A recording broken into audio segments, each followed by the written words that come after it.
I love Kirby games, and if you're watching this video, you probably love these games as well. But why is that? What separates Kirby from other video games? There's many answers to that question. Some might say it's the calming yet exciting atmosphere. Maybe it's all the different communities letting you express yourself with each playthrough. Maybe it's the simple to learn, hard to master mentality that these games are all built upon. Those are some good answers. I would totally agree with you anytime, any day. But today, I want to offer another answer. Something that consistently has been a part of the series since the very first level. Something with a huge role not many people take into account. It's this. This is big game design. I'm dead serious. Here's why. Let me take you back to 1992 with a little game called Kirby's Dream Land. Despite looking so old now, Dreamland 1 was actually a pretty late release into the Game Boy's lifespan. By that time, platforms already grew and developed over the ages. We had 5 Super Marios, 4 Mega Mans, 4 Castlevanias, 2 Metroids, and even a Sonic the Hedgehog. Kirby was against pretty stiff competition. How did it manage to shine through all that? It wasn't copy abilities that was introduced in the next game. The character design? Well, that's a strong reason, but it had to be more than that.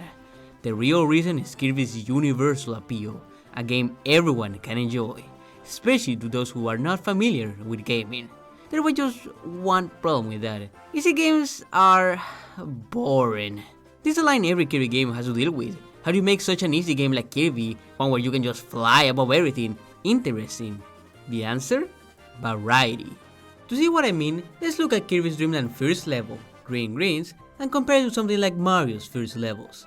It shows us a very particular story. Mario's levels are straight A to B courses. They might be filled with secrets and goodies here and there, but they always start you off to the left and you have to make your way to the right. At a glance, Green Greens is the same. You start at the left and have to move to the right. But after a couple steps in, we find a house with a big inn sign. Let us know we can enter it. So we do, and are greeted with goodies. It tells the player, hey, you should enter every door you see. There might be some cool stuff in there. Some more platforming later and you encounter a shiny star, taking you on a little ride towards the background, leading straight to a mini-boss encounter. After that, you go some more simple left to right platform until you find a similar door with an inn icon to the one we saw before, letting us enter the inside of the giant tree. Once at the top, another door leads back to the outside, where we fall down to fight the boss. From this description alone, we can notice Kirby's more diverse and varied level design. Well, if we compare block to what Mario is doing, yeah, that game feels more intentional. Every platform and enemy presents a different challenge, while Kirby is essentially a walking simulator at times. It's that presentation that makes everything more exciting. It's the way all the enemies move around the screen, some standing still, some in the path of the player, or some just flying around. The way the stage itself shows a progression from the grassy fields to the deep woods.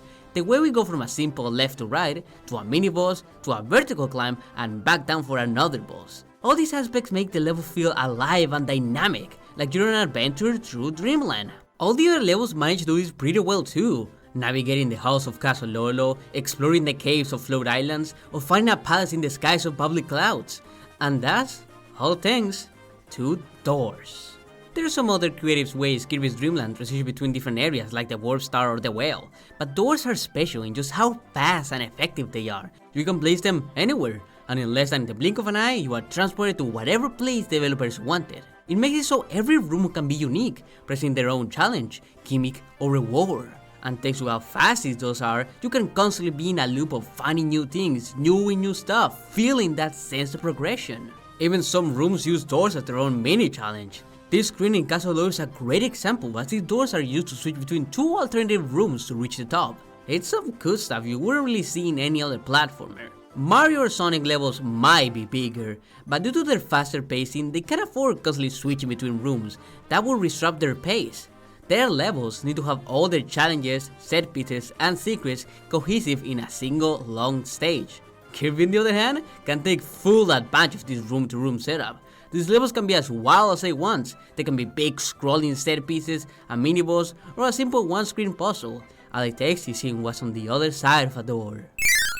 Now, let's not give too much credit to Dreamland 1, because as mentioned before, there was a lot of experimentation in the platforming genre even as far back as 1992.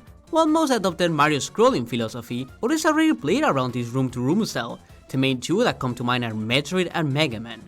Metroid is too different from what we're talking about right now, but keep it in mind as it will come up again pretty soon.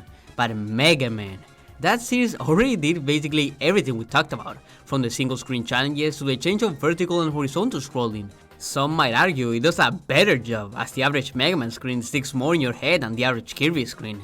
But there is one major difference between the two, and it's the reason I bring it up: how we transition from screens to screen. Mega Man physically moves from one screen to another, while Kirby uses doors. I feel it's because of the difference that the way Kirby switches between rooms feels much more fresh than Mega Man's way. Might be a hot take, but I wouldn't really notice a Mega Man stage without transitions, where I would definitely tell something is wrong when a Kirby stage has no doors.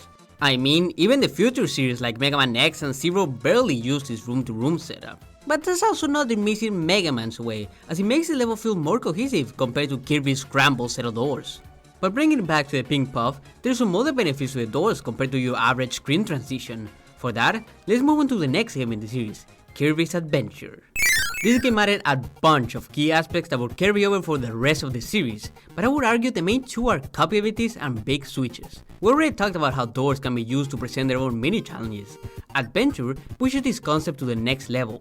Now not only is every room different from each other, but they can also focus on their own copy ability. Some rooms are more clear than others, like with the various wheel sections, but then I look at a stage like 2-3. Its first screen shows you a big pit that you need to cross over. The only enemy on screen is a single Waddle Dee slowly falling with its parasol. So you inhale the Waddle Dee, get the parasol ability, try to cover the gap, and voila! You discover Parasol's unique ability to glide through the air. It's not stopping just there. Next screen we enter a cave. In it we see a lonely Sword Knight. To the left we see a bunch of blocks hiding a door. The only way to access the door is to use that sword ability and precisely hit the bomb block at the top, letting you enter a secret room with a Maxim Tomato and the elusive UFO ability. Either way, if you decide to ignore that or not, the next room presents an underwater passage, letting you experiment with underwater controls. If you took either the parasol, sword, or even UFO, you will also learn how certain abilities can still be used underwater. See how every room presents its own thing? How is it constantly pushing you to change abilities? Now that we have copy abilities, it completely changes the way rooms are designed, and it's all thanks to the doors that we can take full advantage of that. Each room can be used to present an ability, challenge you with that ability, or simply give you a bunch of different abilities, of which you can experiment with. The fun of Kirby is this constantly dynamic pace, and abilities is the peak of that concept. But focusing more on the challenge part, let's talk about that second big addition, big switches. In specific levels, you find hidden switches that open parts of the overworld, be it minigames, museums, or arenas. Dreamland also tried rewarding you for exploration, mainly with power-ups like the Swift Spicy Curry, but their utility was limited. These switches grant a more clear reward. The game actively keeps track of which switches you hit or not. The challenges these big switches present differ from the regular design by forcing you to use a specific ability. Sometimes the puzzle itself is finding the right ability nearby and making it to the switch, something a normal level never does. So while the level design does showcase the correct use of each ability, big switches teach you their unique properties or pushes that knowledge of your ability for a challenge. And this type of design is the basis for the whole series. From here on, each game tries to maintain this room-to-room ability focused design, but with their own unique twist. Superstar, for example, introduced copy ability essences, which for most sub-games just serves a more clear indication of, hey, you might want to try this specific ability, as sometimes having to inhale specific enemies can be annoying in certain rooms. Oh yeah, and those multiple sub-games? Well, that showcases the extremes of Adventure's design philosophy. Great Cave Offensive is all about the big switches puzzles, this time with its many chests. Most all of them require extensive knowledge of each of Kirby's upgraded abilities and allies, from Soul's ability to cut rope, to the fact Willy Rider is faster than normal Will, to something obscure to keeping your helper with a specific ability, while you use another ability to clear the way to later switch to that helper ability and get the chest. It's complicated stuff. A mode like Revenge of Meta Knight, on the other hand, focuses more on Adventure's regular level design, smartly placing enemies and abilities across rooms that complement each other for simple fun or light puzzles, while never outright forcing you to use that ability. Well, until you reach Meta Knight, that is. And yes, doors are the gateways to all these great rooms. They're even upgraded to some extent, as Superstar likes to play around with double-sided doors to switch between different states of a level, like in Milky Way Witches with the Seasons gimmick or the multiple pathways of Great Cave Offensive. But it does introduce a little problem. The fact that all doors look the same can get annoying, as sometimes you want to look for bonus goodies but are accidentally forced to the right path, or vice versa, something that would only get worse in the Dark Matter trilogy. I'm bundling up the 3 Dark Matter games here because they all follow the same design principle, all thanks to their unique implementation of copy abilities and reliance on collectibles. So the way these games handle abilities is pretty funky. All 3 games use some sort of the combo system. Dreamland 2 and 3 will change how you use your ability depending on which animal friend you are currently riding with, while 64 just straight up lets you combine 2 different abilities. It's because of this, when they present you with an ability like fire, the devs don't really have any way to know which fire you are using. It's extremely rare to see rooms in which I can go, oh yeah, I clearly needed to use this ability here. For some, this is not really an issue, as to them, it offers a greater sense of freedom compared to the, even if unintentionally and technically not required, forced use of abilities in adventure. But to me, it leads to a very lost sense of design, like none of it matters, none of it sticks in my head. Well, except that one room in Dreamland 2. It also leads me to discuss the use of doors in this game. They serve the same purpose as always, but because rooms don't feel unique to each other, it's unnecessary, and most of the time the reason a door is there is not because of the plenty reason we talked about before, but because of rooms with only animal friends, or room asking, did you get the right ability? I mean, Kirby 64 doesn't even have doors, only off-screen fade-outs, which is a crazy to think in retrospect, but for discussion it still follows the design of the other Dark Matter games. And on that point, that's probably the reason why these games heavily double down on collectibles. It gives that purpose to each ability that it so desperately needs, and with the animal friend's different properties, they can build specific challenge around both the ability you need and the animal friend you need. In practice, it's hit or miss. There are some really clever uses here and there, like using Kind plus Spark to light up dark rooms, or using Peach plus Clean to water the plants. But then I look at the very first Rainbow Shadow of Dreamland 2, which require Rick plus Purcell. Why does it require a specific combination? Because you need to break the specific parasol blocks and regular Kirby can't reach them. This is a forced use of abilities to me. It doesn't do anything creative, it doesn't showcase any special trait of that combination, it doesn't give any sort of challenge instead of simply having the right combination at the right time. At that point, what's the difference between this and a key? There is none.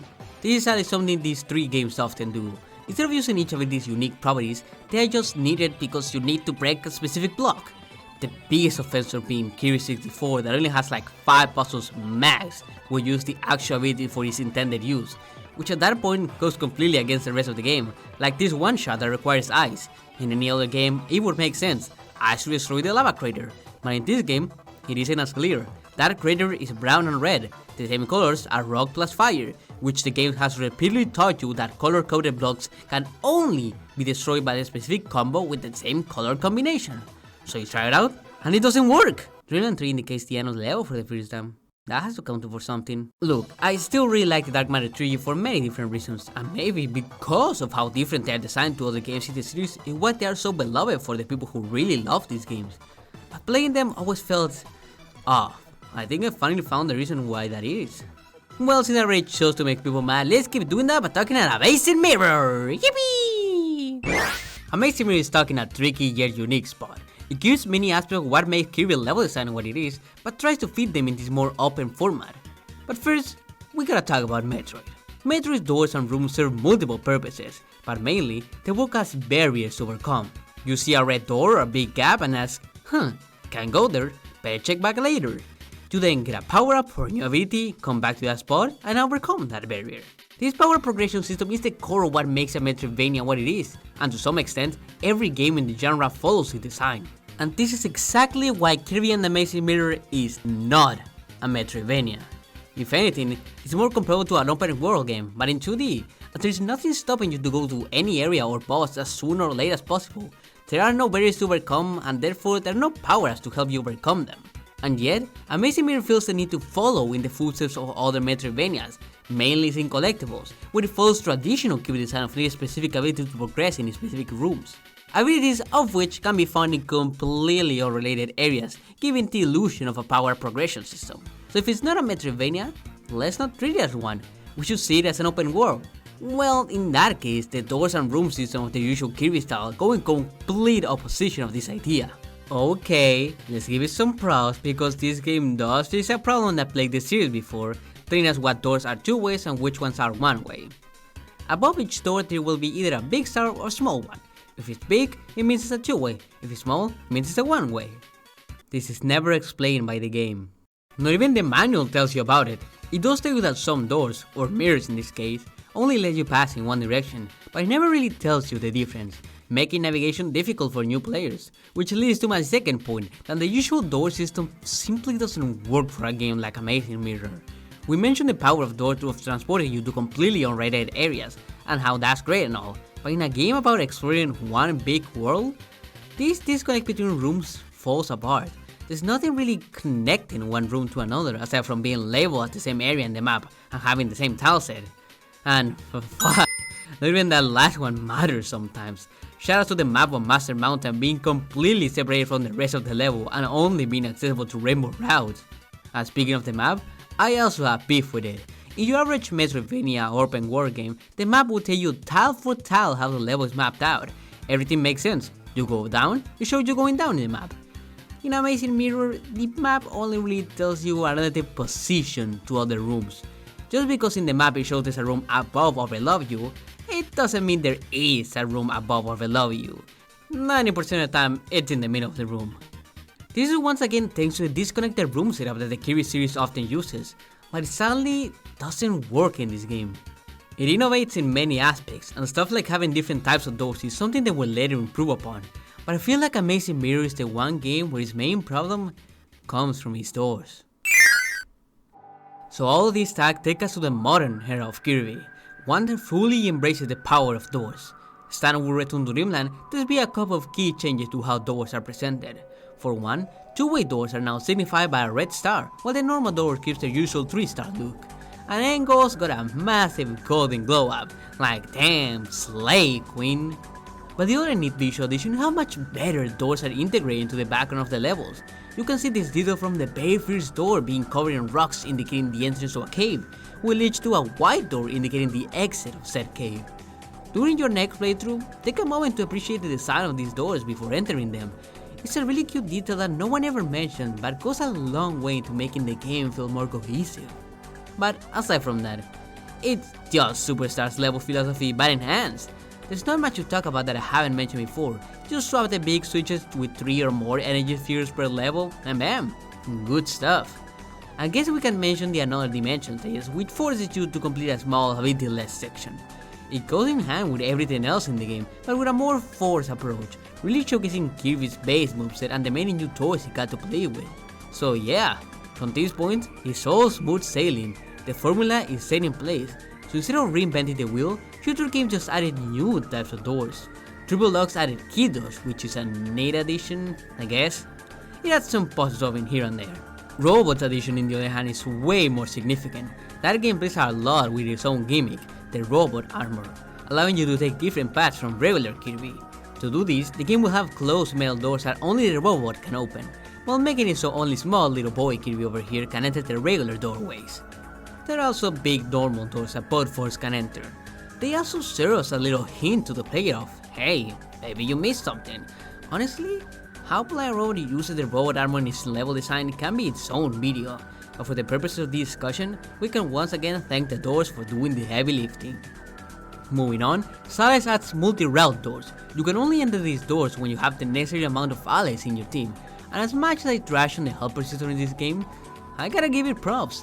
The multi-route doors are by far the best implementation of this concept, as the rooms they lead to are interesting, dividing your team up to progress on their own different paths while helping each other, but it still feels held back. I wish the game would expand more on this instead of move right, press button, wait for teammate, do it again, and then you're done.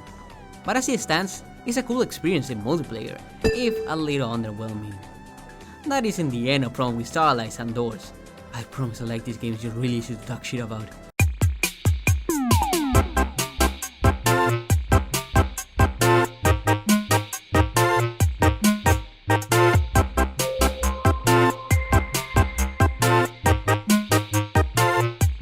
Because when you enter a door, you'll be greeted by this. Loading screens. Every Kirby game has them, let's not lie now, but they were always instant, a flash of light transporting you to a whole new adventure. Now it's a nice 6 to 7 second long wait between rooms. I'm not losing my mind over it, but it does break some of the fast-paced doors offer.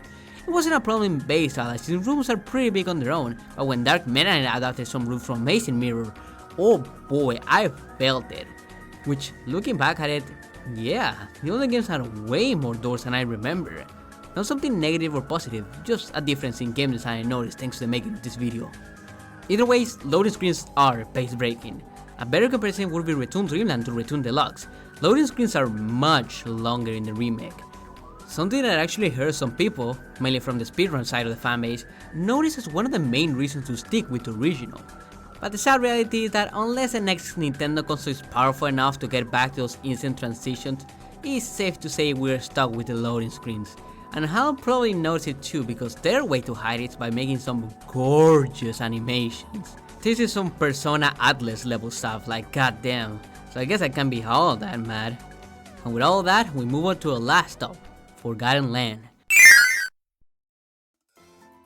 One of the main praises this game gets is that it perfectly translates the usual Kirby gameplay to 3D, and I think I found one of the main factors of how it does that: doors. Or, well, transition in general, as this game, just like 64, doesn't really use the traditional doors we are used to seeing, instead making each transition point fit into the level in a more realistic manner. But don't fret, as with a keen eye, you can still spot the classic stars above some of the doors, mainly the red stars indicating a two-way. God, I love small details in my doors. But back on the level design talk, this is how Forgotten keeps its Kirby style, while being a whole new dimension.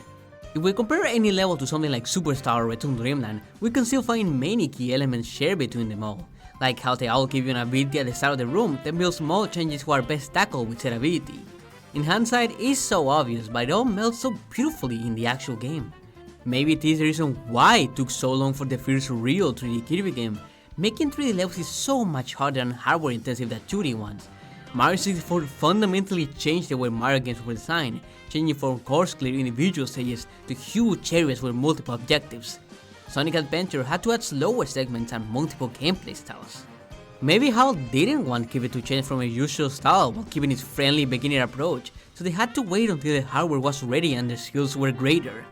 And my god did they wait, but hey, it's here, and they nailed it. It even made me reconsider my hopes for the future of the series. I always wanted and still want a more open sandbox Kirby game, but after all this door talk, I'm not so sure. After all, this is Kirby's real identity. More than the approachable difficulty, more than the copy abilities, is the room-to-room setup. This game may be simple on the surface, but there's a reason Kirby's still here all these years later. And the genius level design is one of those aspects no one talks about, but we can all feel it. I hope I gave you a new perspective on this beloved series. Now, next time you play a Kirby game, maybe stop by and reflect on how these games are designed, and you might find a new appreciation you once never even considered. At least, that worked for me.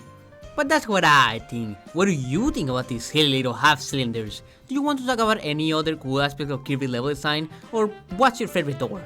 Well, you can do all that and more in the comments below, and while you're down there, make sure to like and subscribe for more content like this one.